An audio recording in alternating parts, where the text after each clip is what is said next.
1206 முதல் 1526 வரை அவங்களுடைய வம்சம். அடிமை வம்சம் கிபி 1206 முதல் 1290 வரை.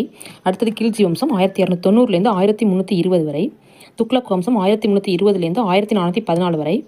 சயது வம்சம் 1414 முதல் 1451 வரை. லோடி வம்சம் 1451 முதல் 1526 வரை. அடிமை வம்சத்தில் மாம்லுக் என்ற அரேபிய சொல்லுக்கு உடைமை என்று பொருள்.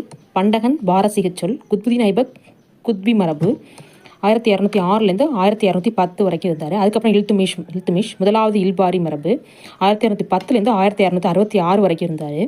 அடுத்தது பால்பன் இரண்டாவது இல்பாரி மரபு 1266லேருந்து 1290 வரைக்கும் இருந்தார். அதுதான் அடிமை வம்சம். அடுத்து குத்புதீன் ஐபக் 1206லேருந்து 1210 வரைக்கும் இருந்தார். அடிமை வம்சத்தை நிறுவியர் யாருன்னா குத்புதீன் ஐபக் தான். டெல்லிக்கரையில் இந்திரபிரஸ்தம் என்ற ராணுவ நிலையம் நிறுவினார். அரியணை ஏற்றம் 1206 ஜூன் 24. டெல்லி தலைநகரை லாகூருக்கு மாற்றி பின் மீண்டும் மாற்றினார்.